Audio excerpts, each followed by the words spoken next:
Dalton Boley thought he found a refuge for himself and his children in 10 acres of woods by his Alabama home. That is, until government officials started showing up on the land without a warrant. I'm Kim Norberg of the nonprofit civil liberties law firm, the Institute for Justice, joined by co-host Keith Neely. And today we're discussing the Open Fields Doctrine and what IJ is doing to close this Fourth Amendment loophole. We're joined by IJ attorney Josh Windham. This is Beyond the Brief.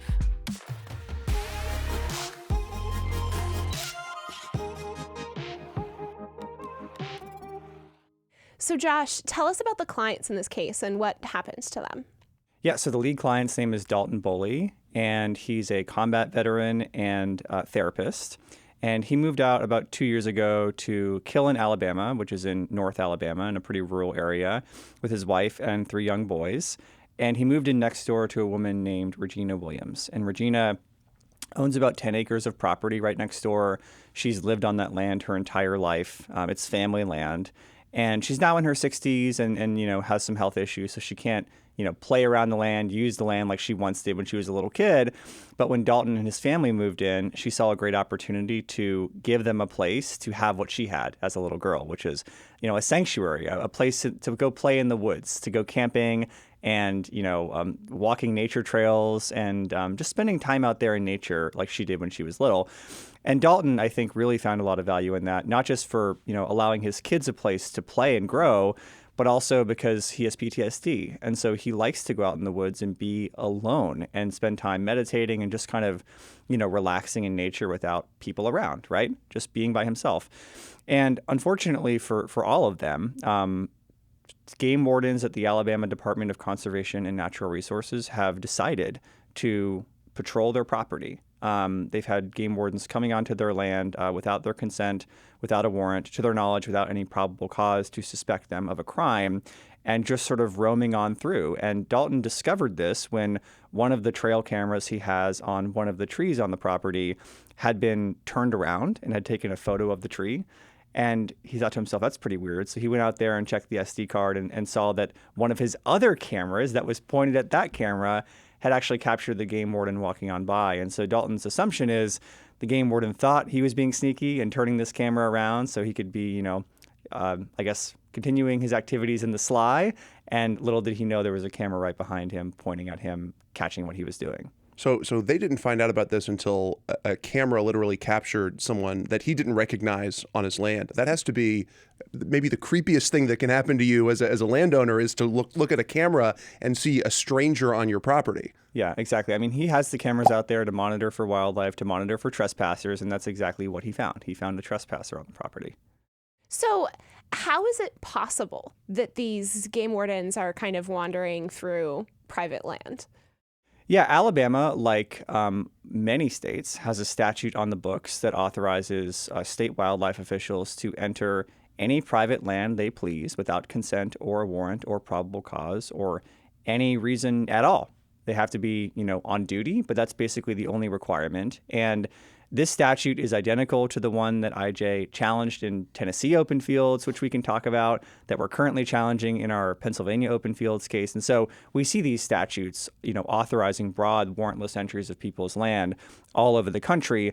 Alabama's statute, like all of these other ones, was modeled off the authority that the U.S. Supreme Court recognized in 1924 under the Fourth Amendment. And in that case called Hester, the Supreme Court said that government officials don't need consent, a warrant, probable cause, or really any limits on their power before they can go onto people's private land. And the rule it announced is called the Open Fields Doctrine.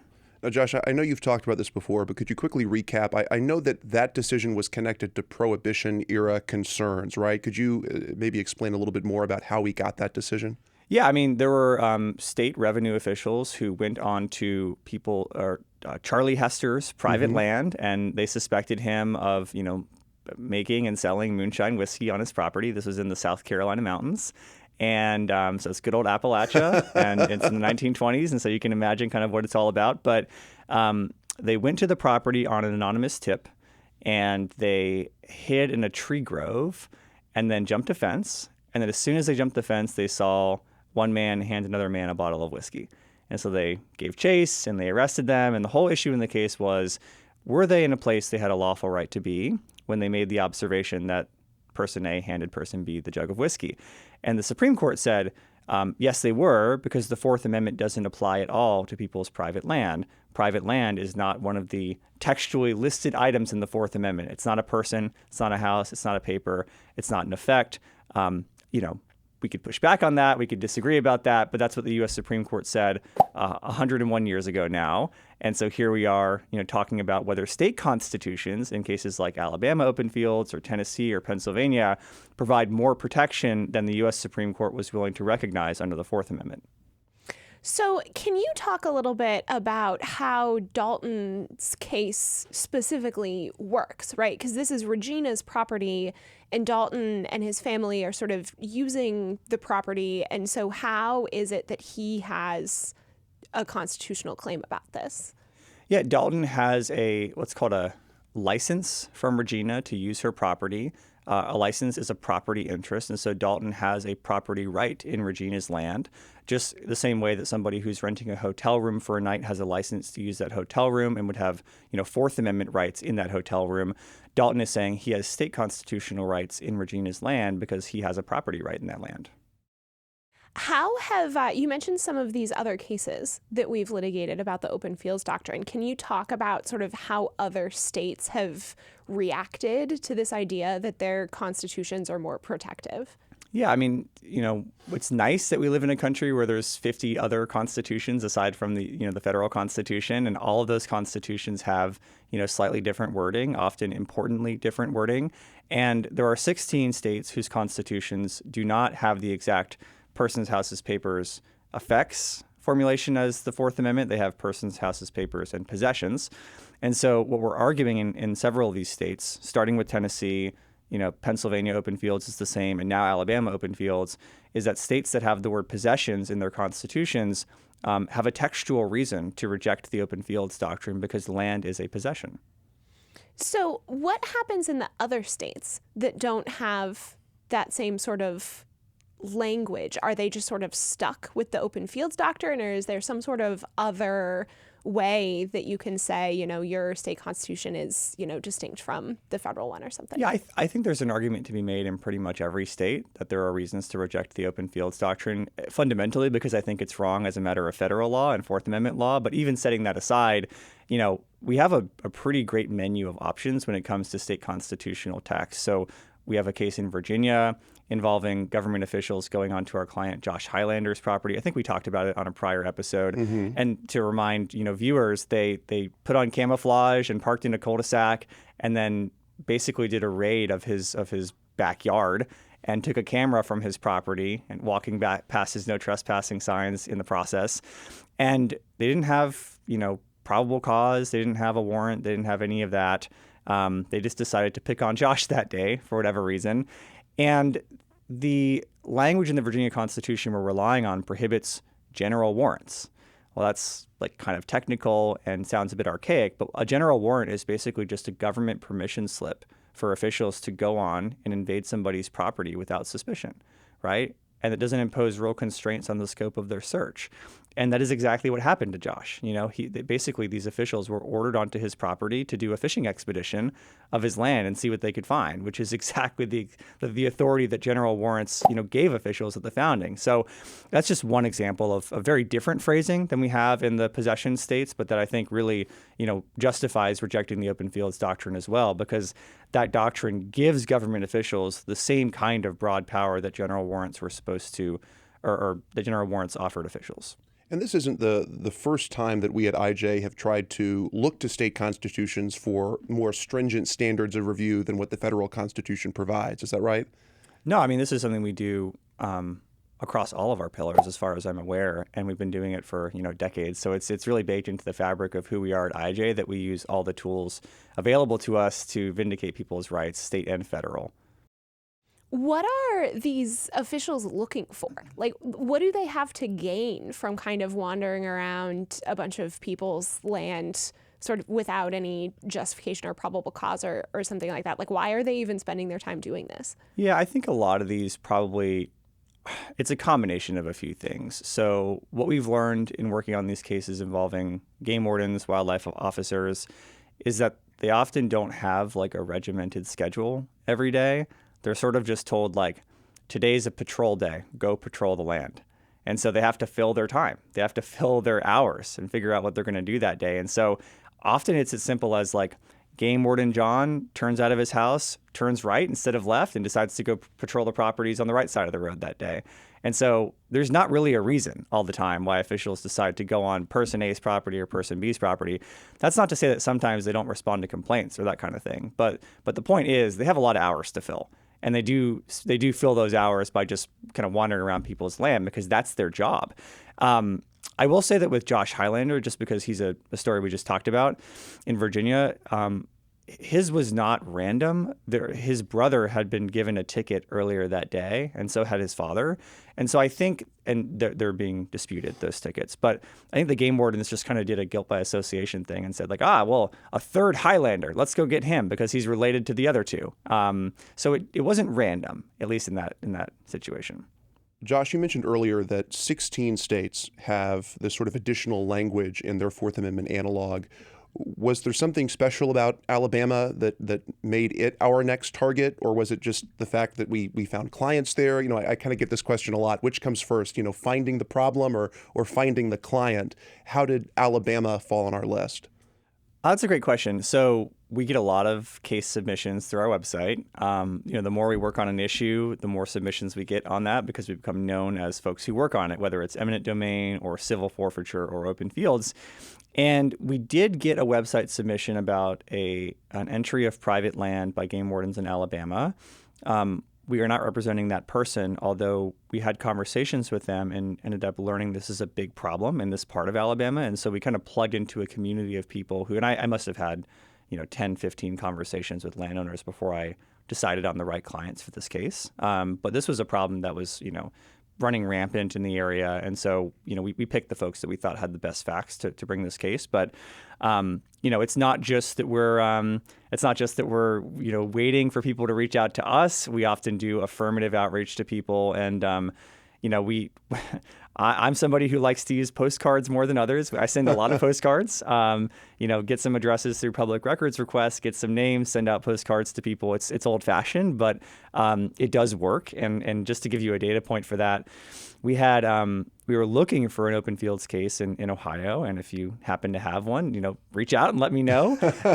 But we had sent postcards out to a bunch of landowners in the area, and somebody reached out and responded and said, hey, I don't have a situation for you in Ohio. I happen to live here, but I do have one for you in Pennsylvania, where he was a member of the Punxsutawney Hunting Club that we now represent, and we just argued their case before the Pennsylvania Supreme Court. And so it's one of those things where you kind of never know where outreach is going to lead. We thought we really wanted a case in Ohio, and we ended up at the Pennsylvania Supreme Court. So sort of pivoting off of that a little bit, we've talked recently on this podcast about how warrants are not always the bulwark against tyranny and government overreach that they should be. But what would it look like for game wardens to go get a warrant? I mean, the same way it looks when officials are getting a warrant to enter your home or your backyard, right? So they have to develop probable cause and then go to a judge and convince the judge they have probable cause to suspect you of some kind of crime or legal violation. And what does that look like in the context of game wardens? It looks like, interviewing neighbors, conducting observations from a place you have a lawful right to be as opposed to an unlawful right to be. Listening for, there are shots at certain times of the year that might suggest you're engaged in hunting violations, for example, certain weapons that are prohibited in certain areas. So, there's a number of things that game wardens have at their disposal in terms of developing probable cause. But I would say that it's actually much easier for wildlife officers to develop probable cause to go get a warrant to search somebody's private land than it is when they're investigating, crimes you can conduct in real privacy inside of your home. I think it's much harder to prove that somebody has, a body in their basement than it is to prove that somebody has a body in their field, for example. Sure. So is it pretty much just like hunting violations that they're looking for? Or, if they find this arose out of this, as Keith was talking about, this sort of Prohibition era kind of thing, can they get you for other crimes that aren't related to hunting? Yeah, they can. What we've learned from deposing game wardens across our various cases is that they work pretty closely with state police, and they're deputized, state peace officers. So it's not like they're not law enforcement officials themselves with the same kind of jurisdiction. They're specialized in the sense that their job is to look for hunting violations and that kind of thing. But we've had several folks testify in our cases that if they saw evidence of crime on somebody's property that wasn't hunting related, they would refer it to the state police. In fact, pretty much every game warden I've asked this question has said that they regularly will cross through properties that are not the ones they intend to investigate in order to get to a place they want to investigate. So, if Keith's property is between me and Kim's property and I really want to go to Kim's property, I'll walk through Keith's land, and if I see marijuana there or whatever other evidence of crime I think is there, I can maybe use that against him. And he's not even my target that day. Right. And so it's when you give government officials the authority to roam around all of the private land in a state, that's going to come with lots of downstream consequences that are not just you're getting a hunting ticket today. Did you know IJ represents ordinary people, free of charge, as they fight back against government abuse? If you're looking for a rewarding way to support our work, consider becoming a member of our merry band of monthly donors and stand shoulder to shoulder with IJ's clients every month of the year. Monthly donations are convenient and cost efficient, meaning more of your money goes directly to our fight for freedom and justice. Sign up to donate today at ij.org/monthly. Well, and I'm surprised that there hasn't been, a significant safety incident that has happened from this, because I'm thinking these are game wardens. They're walking through people's property. They're not identifying themselves necessarily, or they're not wearing something that would make it clear that they're a game warden. Someone might be out there hunting. I mean, as someone who's gone hunting before, it's easy to make a mistake. And suddenly a game warden wandering through your property without a warrant is someone who's injured or hurt. And, it snowballs into a situation much larger than it is. Have you ever encountered those sorts of issues in litigating these cases? Yeah, I mean, you can just Google and find stories of game wardens being, accidentally shot by people. And the same is, hunting accidents are really common of, hunting parties, people shooting each other by accident. And like what's pretty ironic about this is that every state you go into, the state wildlife agency is going to have guidance that it gives to hunters about these are the safe hunting practices you must follow, right? And that might include things like wear blazed orange so that people can see you. That might include things like have a safe shooting distance, know who's within your perimeter, right? Know who's in the area. Be aware of your surroundings. Be aware of who is on the property with you. People can't follow those rules if there are strangers sneaking around their property wearing camouflage. Right. You mentioned earlier that these game wardens will refer situations to the state police and things like that if they see other things that are sort of, unrelated to hunting. Does general state law enforcement kind of intervene in these cases? Because it seems like if I were, the sheriff or something, I would love that this law exists and I would be really concerned about it potentially going away. Yeah. So let me give two answers to that because your question is about them getting involved in the cases, right? Sure. We haven't had formal intervention, of the type that IJ might do in school choice cases. We have had them file amicus briefs, in the Pennsylvania Supreme Court. I thought it was pretty funny, actually. So in the Punxsutawney Hunting Club case, we had several amicus briefs that were filed in support of our clients, in support of landowners. And it was, Farm Bureau, NFIB, some state think tanks, lots of folks from across the political spectrum in Pennsylvania, the Pennsylvania Association of Criminal Defense Lawyers, left and right. On the government side of the ledger, you had two groups, the state police and the fish cops, who were, the analog of the state wildlife officers in Pennsylvania. And so really the only ones they could get to support their position in the case was just other government officials who really wanted to have a lot of power. But I do have a kind of interesting thought on, this question of what's the relationship between state police and game wardens? Because you're jogging my memory about the very first Open Fields case we filed was Tennessee Open Fields. And we were wrapping up discovery, and I was looking for other stories of abuse that we could put into the record that were not just our clients' stories to kind of just show this was not isolated to our clients. This wasn't a personality dispute between one game warden and these two guys. And we had a couple affidavits, 2 or 3, that we had submitted by nearby landowners who had had similar experiences. And one of them was somebody whose property was entered initially by a game warden. But we learned that the state police were pulling the strings behind that. And that, in fact, like state police were using a game warden's statutory authority to go onto private land to conduct what was otherwise a criminal investigation. Wow. And so it's not uncommon for state police to leverage the perceived expanded authority that game wardens have to go roam around people's property. What's been the general public reaction to these sorts of cases? Because I hear this, I know Kim hears this and is outraged. I'm angry, but I can also imagine someone hearing this and saying, I don't have a large amount of property. This doesn't personally affect me. What do you say to those people? I mean, the outrage has been pretty universal as far as I've been aware. And, like when people have criticism of me, I hear it. We read your comments, we know who you are. But the outrage, I think, is pretty universal in response to these cases. And I think part of why that is that our clients are not just like cut from one mold, right? So we have the Punxsutawney Hunting Club, which has like 4,000 acres in North Pennsylvania. We have Josh Highlander, who owns 10 acres in a residential subdivision, like on a street with single-family homes. We have Dalton Boley and Regina, who, just like that, 10 acres in a neighborhood of single-family homes. And so I think our cases really do show the overwhelming breadth of the Open Fields Doctrine, where it's everything from, a sprawling, multi-thousand-acre property to somebody's backyard. And speaking of breadth, I think you've looked into exactly how much land in the U.S. is covered by the Open Fields Doctrine that law enforcement can roam through without a warrant. And the number you found, it still startles me. What was it? Yeah, I mean, so for a while when we were litigating these cases, people would ask me like how much land is affected by this doctrine, and my answer was always just most of it, because that's the legal a lot of land. Yeah, that's the legal answer is the overwhelming majority, but that's Right. not a number, right? And people like numbers, legislators like numbers, courts like numbers. I like numbers, and so I sat down with somebody on our strategic research team, Dave Warren, and we came up with a methodology for quantifying the actual scope of the doctrine. And what we learned was pretty startling.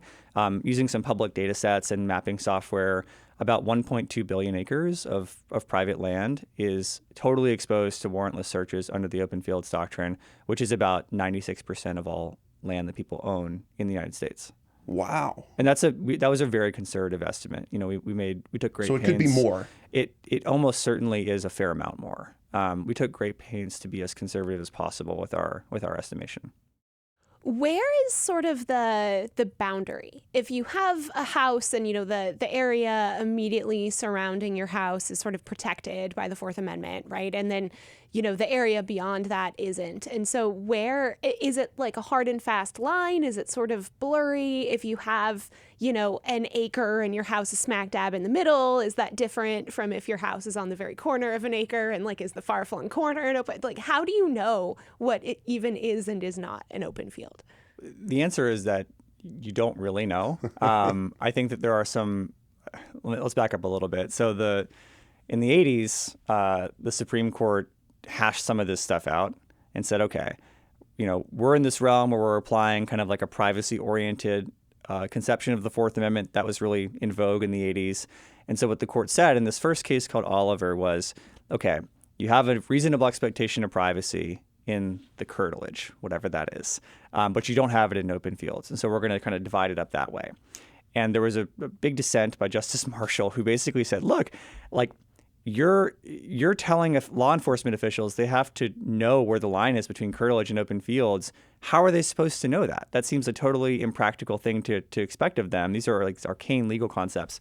And so 3 years later, in a case called Dunn, the U.S. Supreme Court then announces 4 factors for deciding what constitutes curtilage. And they're as squishy as you can imagine. It's things like the degree to which the property owner has made efforts to preserve their privacy in it, or the uses to which the property is put. Are they family uses or domestic uses? I mean, these are, and we can go on, but these are very squishy kinds of factors. Well, and wouldn't that turn, like in Dalton's case, for example, at Dalton and Regina, they've marked the whole property as being, private, no trespassing, whatever. So that seems like that would, swallow the entirety of their property. They're putting it to, a family use of they've made bike trails and whatever for the kids back there. So how is that not then just curtilage instead of an because open field? other factors include proximity to the home and that kind of thing, right? So, Sure. I mean, the balance of these factors is that if the land is pretty far flung from the home or pretty unbuilt upon, for example, right? Even if it's farmed, that overwhelmingly is not going to be considered curtilage. Like a posted farm is by and large not going to be considered curtilage under the Open Fields Doctrine. And, this is, I think, a real difficulty for law enforcement in practice because, one of the things that we often get in response to our cases is like, well, if you're saying this land outside of the curtilage deserves protection, you're saying it's a possession. How are they supposed to know what's a possession? And my response is always like, how do they know it's curtilage? Right? I mean, it's at least under our theory of things, land is a possession if you do something to possess it. And our argument is always the easiest way you know if someone possesses land is if they put up signs that say, get off my land. Right. Yeah. That seems like a pretty easy sign to follow. Whether somebody's tractor is sufficiently domestic and close to their home to constitute part of their curtilage is the sort of thing that like no officer, like if you sit them down and have a drink with them and say, did you know that was curtilage? No way they were sure it was curtilage.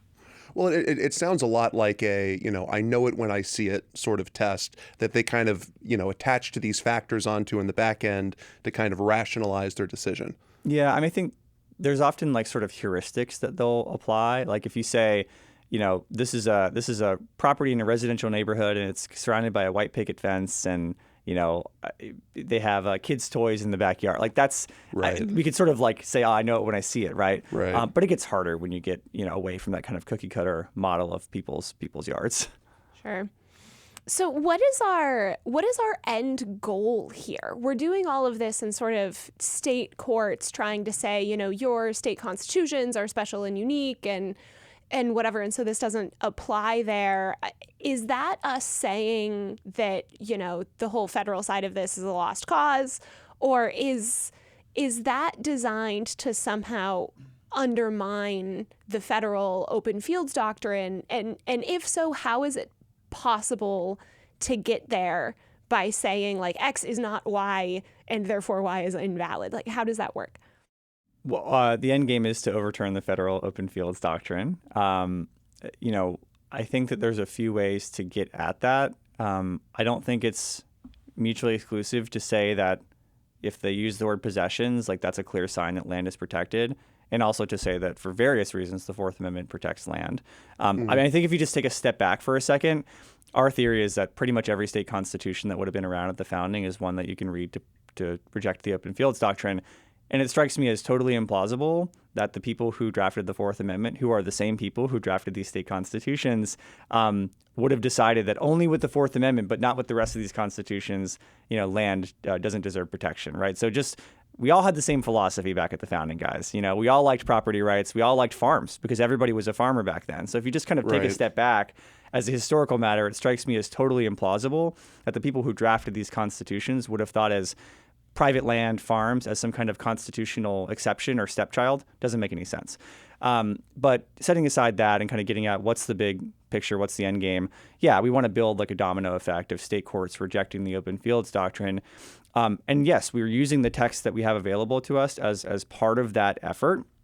But I will say that every case we litigate, we make sure to make arguments that we would consider transitive to the Fourth Amendment. So just to give you kind of like one data point there, the Fourth Amendment derived from this, we talked about general warrants earlier, derived from this like founding era aversion to general warrants. The idea that we could just give government officials a blank check, total discretion to invade people's property. That was the problem with general warrants. And so what we're arguing in our Open Fields cases is anytime the government says it's reasonable to go on somebody's private land without a warrant, pursuant to this broad statutory authority they have, that is effectively a general warrant. The officials have the exact same kind of power that the founding generation was upset about. And so if we get courts saying that sort of thing in their opinions rejecting the Open Fields Doctrine, all of those opinions are things we can cite in eventual federal litigation. And if you want, one concrete example of that, we just got last year the Tennessee Court of Appeals writing a great decision in our Open Fields case there saying the searches that we have here are exactly the kind of thing that prompted the adoption of the Fourth Amendment and Article 1, Section 7 in Tennessee in the first place. These are totally discretionary, arbitrary searches. They resemble the kinds of searches that we have these provisions in the first place for. And so I think the more of that we can get, the better. And if I could just add, one final thing, we had a conference last year about the Open Fields Doctrine, and the goal was to get a bunch of prominent Fourth Amendment scholars in the same room talking about this issue, because it was the centennial. This has been around for 100 years, but nobody's written about it since the 80s when the last big decision came down. And I was pretty shocked by that, just given the breadth of the doctrine we've talked about. It's like, why is nobody writing about this issue? Right. Especially in an era when courts are caring more about text and caring more about history and caring more about property rights.